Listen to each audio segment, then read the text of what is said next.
I'm the Irish guy, and lads, at the start of the season, I looked at every Premier League club and tipped one player who'd already been written off as a struggling flop last season. I tipped one player to come good this time and have a great season. So let's see if my optimism was misplaced. Let's see if I can win this challenge. Right, let's go. Arsenal, Jorginho. I want to go with Jorginho. No, he doesn't make Arsenal starting 11 now, but I reckon there's going to be injuries picked up from Champions League nights. And I reckon he's going to go on a 10 to 12 game streak where he will be playing out of his skin, looking flawless. Just you wait. Wait for an injury on that horizon, and this man is going to prove that he is still a baller. Lads, I'm not ashamed of this prediction. Everyone thought that Jorginho was more out of date than a yogurt that you've kept in your fridge since 1997. But to be fair, Jorginho has been largely great this season. Yes, he began the season as an ignored lump of human toast on that Arsenal bench. Even Arteta himself was probably worried that Champions League winning version of Jorginho was now dead. And in his place, this meek midfield shadow with the upper body strength of one of those airport Toblerones. Honestly, Jorginho looks like somebody who would probably lose an arm wrestle with Jill Scott. But still, he's only started 10 Premier League matches this season, but 2 of them were in giant home wins over Man City and Liverpool. He started 2 games in a row where they banged 10 goals past Newcastle and West Ham, 2 teams who qualified for Europe last season. He's also started most of Arsenal's games in the Champions League. He's been a very good squad player for a great Arsenal team. He's like what Edu was for the Invincibles. And now Edu is arguably the most powerful figure at the club. But I mean, of course Jorginho was still going to have it. Name me one other footballer who was ever finished or washed just 3 years after finishing 3rd in the Ballon d'Or. Anyone? Anyone at all? No, such a person does not exist. Actually no, okay, maybe Fernando Torres after he finished 3rd in 2008. Maybe him, but I promise you, that's it. Aston Villa, Leon Bailey. I'm going to stick my neck out here. He got 4 goals and 4 assists last season. This time out, I reckon 13 goals and 9 assists in all competitions. He's going to absolutely explode. And to prove it, okay, if he has another season where he scores less than 5 goals, then I will get a tub of Bailey's ice cream and drink it out of a toilet bowl. Oh, well, look at that. I am so thankful I don't have to slurp a Bailey's ice cream out of a toilet bowl. Well, lads, Leon Bailey was a struggling Aston Villa misfit last season. Last summer, the frustrating Jamaican winger was surplus to requirements, right? About to be offloaded to the Saudi Pro League. Imagine him reading those reports at the age of just 26. It's been like me being told by the council that I should go and rent a room in the local nursing home. Yeah, I don't really want to be surrounded by walking skeletons who can't remember the names of their kids and who think it's appropriate to soil themselves whilst we're all eating porridge in front of the telly. I thought I was sticking my neck out on the line, tipping Bailey to reach his Leverkusen heights again. But lads, he has 10 goals and 9 assists in the league, 14 goals and 13 assists in all competitions. I mean, part of him probably feels like eating his agent's face in a stew for even getting him this Aston Villa move. Because yes, while it's gone great, if he'd stayed in Germany, Xabi Alonso could have made him an invincible. Well, watch, now that I've said that now, just watch Leverkusen lose to Roma tonight. But lads, so far, this is 2 from 2, where I am right. Bournemouth, Ilya Zabarnyi. Let's be honest, Ilya Zabarnyi had a pretty hideous start at Bournemouth, but I think a fit, fresh Zabarnyi. I think under Andoni Iraola's guidance, I think it's going to be a strong season at centre-back for this man. He'll be so good that by next summer, this guy is going to be getting linked with Tottenham and Chelsea. Just you watch. Oh, wow, this is easy. I am 3-0 up. Yes, 21-year-old centre-half Ilya Zabarnyi was a bit of a wet mess when he joined Bournemouth 18 months ago, but to be fair, he was playing under a potato waffle manager. But now, he's been under class for Andoni Iraola, a centre-half rock for the Cherries. Up to last week, he had played every single minute of every Premier League match. You don't get more reliable than that. Some Bournemouth fans have called him better than Nathan Ake, and he's since gone on to win the treble. This guy is a ball-playing central defender, who is also tough as a constipated ox. He's like a cross between Rio Ferdinand and Nemanja Vidic. He is the Premier League's greatest ever centre-half partnership, all rolled into one superhuman pie. Zabarnyi has been great. Am I actually going to completely ace this video 100%? This is easy. Brentford, Mikkel Damsgaard. I think Damsgaard will have a good season. I don't know. An absolute anonymous showing at Brentford last season. Has he been good this season? He's been alright. I mean, The Athletic published this 2 weeks ago. Is Brentford's Mikkel Damsgaard finally finding his feet after 2 years in London? So there's a bit of truth in this, surely. Nobody is ever going to write such an article about someone who still looks less comfortable on a Premier League pitch than I do letting 15 tarantulas sit on my head. He has clearly been a little better, but still 0 goals and just 2 assists? No. He's still been a flop. 3-1. Brighton, Billy Gilmore. Anyway, now that Moise Caicedo and Alexis McAllister have left Brighton, oh yeah, and that weird ex-girlfriend has been told to stay away, I reckon this season, under De Zerbi ball and in the Europa League, then Billy is going to cook. Is that what the kids say these days? Has Billy Gilmore cooked this season? Yeah, I think he has, quietly. Listen, this has been a very average campaign for Brighton. So this isn't a dramatic turnaround in this group. No, actually, you know what? Yes, it is. Okay, I know you're not going to hear many neutrals down the pub starting conversations with, Oh, have you seen how amazing Billy Gilmore has been? nah, it's such a random, awkward conversation starter. But listen, Gilmore has been good. He's finally started to eat some chicken and lift some weights because he no longer looks like that scrawny Chelsea chipmunk who'd get arm pain lifting a spoonful of Weetabix. And he's established himself as one of the first names on Roberto De Zerbi's team sheet. Last season, he barely played. He was given just 505 minutes in the Premier League pitch all season. There were 19 games where he spent the entire game on the bench. And after a pretty dismal loan spell at Norwich the year before, Gilmore now looked like a championship standard squib who'd probably soon be sold to Millwall. But nah, lads, he started 28 times this season. He only completed the full 90 minutes 3 times last season. This season, it's 16 so far. He has utterly bossed the Brighton midfield on European nights against Marseille, Ajax, Roma. Everyone thought poor old Billy was a wet vanilla cabbage last season, but now, oh, he's finally coming good. 4-1! Burnley Lyle Foster. Right, here we've got 22-year-old striker Lyle Foster, a full South Africa international who Vincent Kompany rescued from Belgium in January. And he scored 1 goal in 15 games in the championship. I think he's going to be Burnley's secret weapon. Poor old Lyle Foster. This ex-Monaco striker has been good. 5 goals and 3 assists for a struggling Burnley team. That is not bad at all. I mean, considering he only netted once for Burnley in the championship last season, and I think Foster has been a quiet success. 5-1. This is going so well. Chelsea Raheem Sterling. Everyone thinks that Sterling is old news, but no, I think Sterling is going to relish being the main man under Poch. I don't think his goals tally will be anything special. He'll probably still only score about 8 or 9 in all competitions, but I think 15 assists in all competitions. I think he's going to be really, really good. No. Listen, I got the goal number sort of right. Raheem Sterling has only scored 8 goals this season, but 15 assists? Nah, it's only 8. It's annoying. Lads, go back to August, and I looked like I was about to be proven right. Sterling began the season terrorizing Liverpool's defence. He then netted 2 in a 3-0 win over Luton. He was even being tipped for a return to the England squad. But now there's more chance of Gareth Southgate doing an entire press conference where he and his grandma start eating a bowl of spaghetti like Lady and the Tramp. I hope that image didn't cause you to cough up your morning lunch. Look, Sterling has had his moments here and there. Scoring home and away against old club Man City. Actually managing to fire in a free kick against Newcastle. Since when did Sterling know how to take free kicks? It was like watching a hamster do the splits. Look, I expected more from Sterling. I mean, he's lost his place in Pochettino's team over the last 3 months. It's been a dismal second half of the season for someone who should be a leader in a young Chelsea squad. But no, Sterling is very much in flop territory. Come on, he's on £325,000 a week. That is Jude Bellingham money. And so far, he's just been a slightly better Chidozie Ogbeni. 5-2. Crystal Palace Sam Johnstone. But yeah, Johnstone will have a pretty solid season in net. It'll actually be his first season as a Premier League #1 where he doesn't get relegated.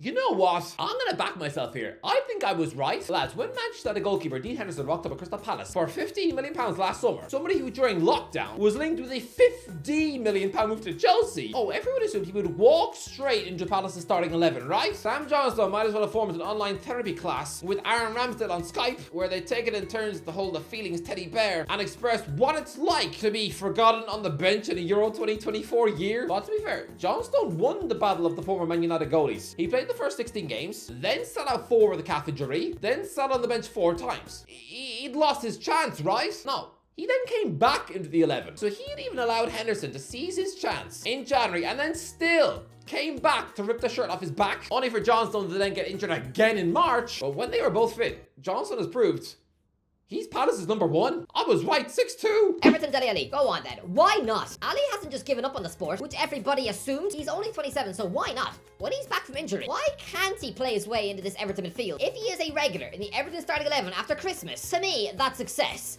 And you know what? I think he's gonna do it. No, 6-3. Next. Fulham Carlos Vinicius. Even I'm not convinced. I think Vinicius, after an underwhelming 5-goal debut season for Fulham, I think with Alexander Mitrovic gone, and with his competition being Raul Jimenez, an ex-Wolves goal machine, but who now probably gets a headache, even when just having a nasty dream, with Mitrovic now after being Neymar's mate, I think Marco Silva will initially persist with Raul up front, until about Halloween, when everyone realises that he's now got such a little self-belief, he's just now the Mexican Neville Longbottom, and then Vinicius will take over as the main centre-forward for Fulham. And I think he'll double last season's tally, 10 goals in all competitions. No. Look, if you want to be really nice to me, then you could make the claim that last August, I foresaw a beefcake centre forward from Brazil seamlessly replacing Mitrovic with a bunch of goals. It's just that my brain was so foggy and misty that I just picked the wrong one. Because Rodrigo Nunez has been what I thought Vinicius would be. Yes, he was also a disappointing Fulham flop, who then netted 10 goals in the Premier League, while Vinicius, he started well. He scored the winner against Luton in his first game, and then another one in the 5-0 win over West Ham before Christmas. But other than that, more forgettable than that broccoli your mum fed you when you were 12. Liverpool, Darwin Nunez. I think he's going to have a good season. Score about 20 in all comps. Look, I'm not going to give myself a huge pat on the back for this one, because Darwin Nunez is still the reason Liverpool are not going to win the league. He has been so wasteful in front of goal, but 18 goals and 13 assists is still very good on paper, but stats do not tell the whole story. Everyone accepts that Romelu Lukaku is being an expensive waste of Premier League time ever since he quit Everton. Well, he had 27 goals in his debut season at Manchester United and 15 in his next. Even that disastrous, horrible £97 million year at Chelsea. How many goals do you think he scored? 3, 4? No, 15. That would hint that he was a decent signing for them. He wasn't. I mean, everyone knows that Fernando Torres was a disastrous Chelsea £50 million flop, arguably the worst signing in Premier League history. But he still finished one season at Chelsea with 22 goals without context, without being told that those stats were padded. Due to the fact he was given nearly 70 games that season, you would assume that that was the Torres of old. Because if you exclude his debut year at Anfield, then that 12-13 season was the most goals Torres ever scored in a single season. And it happened at Chelsea. Nunez's stats are brilliant on paper, and he has improved, I suppose. And he will probably score 20 goals, so I am right. And the score is now 7-4. Well, I don't feel good about this. Luton Town, Collie Woodrow. I'm tipping Woodrow to score, let's say 6 goals in the Premier League this season. And if he does, you all have to eat a bucket of cheese. Deal? 6 goals? 6 goals? Why am I always wrong about Collie Woodrow? Has he just been sent by the devil to make me look stupid? Look, to be fair, this bloke, a League One standard striker, is probably over the moon to have his one precious Premier League goal this season against Crystal Palace. His first for nearly a decade. He has probably been buzzing every day ever since. To him, that one goal is probably more important to him than the birth of his son. I don't know if he has any kids, but you got my point. He is so out of his depth in the Premier League. Only marginally more talented than his local postman. And Rob Edwards has only let him have 369 minutes on the pitch, but still, cherish that goal, Collie, because by all rights, this is someone who should be playing for Charlton Athletic. But no, I am wrong. 7-5. Man City, nobody. Man City don't really have any flops. Not really. Maybe Calvin Phillips, I suppose. But do you think I'm really going to sit here and pretend that this ex-Leeds block of cheese is actually going to stand a chance in the City midfield? No, he's probably just going to slip even further down the pecking order, to the point where he's soon going to be jealous of James McAtee. We are looking at the next Jack Rodwell, so no. Next. No flops?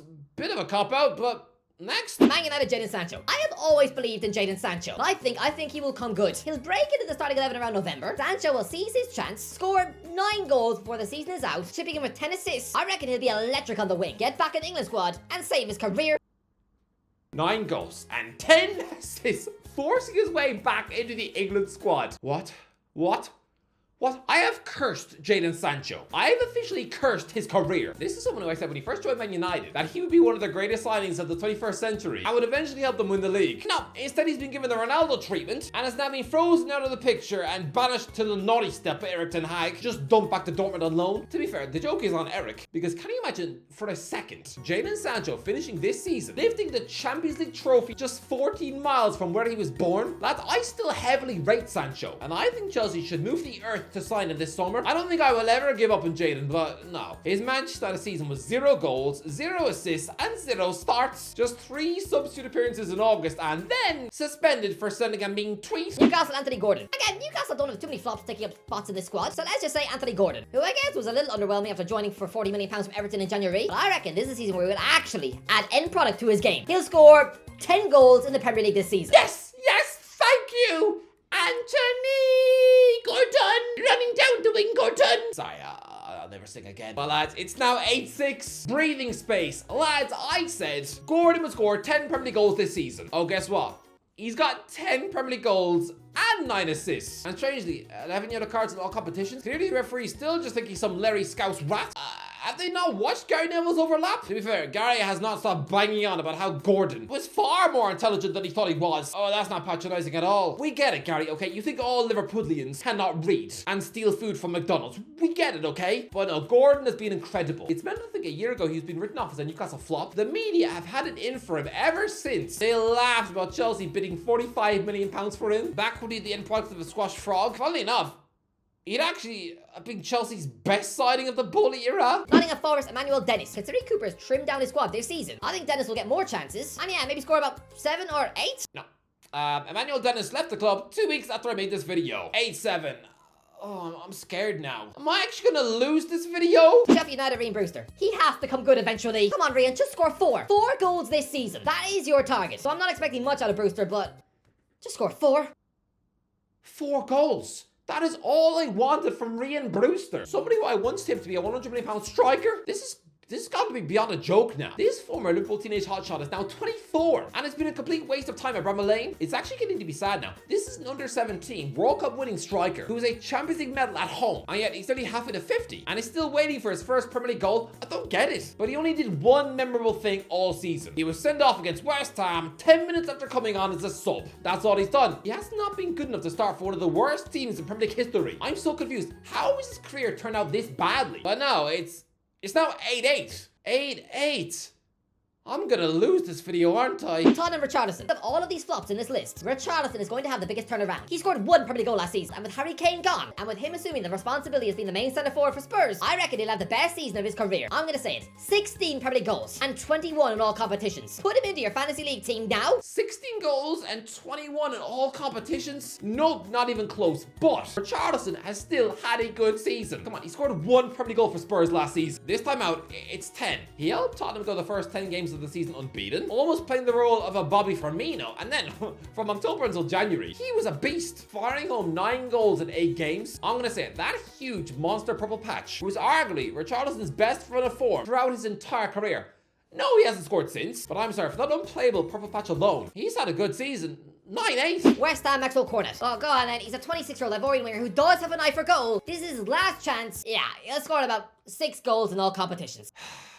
Maxwell Cornet was the biggest load of fuss about nothing. This Ivorian winger has been useless for West Ham. He's only been given 107 minutes at a Premier League pitch all season. To be fair, he has scored once, which is actually kind of impressive, considering his Premier League game time amounts to just a little over 1 match, but no, he's still been garbage. 9-9. So the fate of this video all comes down to the final one. This will determine whether I win the challenge, or if I've actually conspired to throw it all away and somehow lose after being 3-0 up.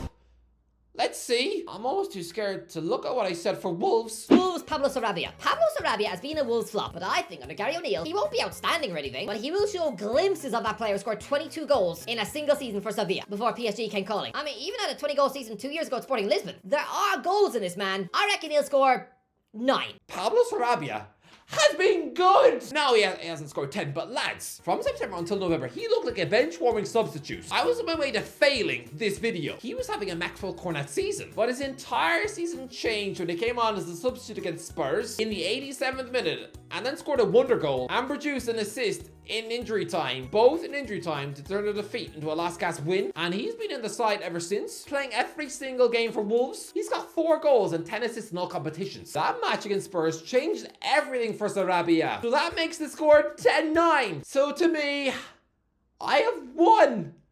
Get in there. Anyway, that's the end of the video. If you enjoyed the video, don't forget to give a like, share, and subscribe as always. I'll talk to you in a while.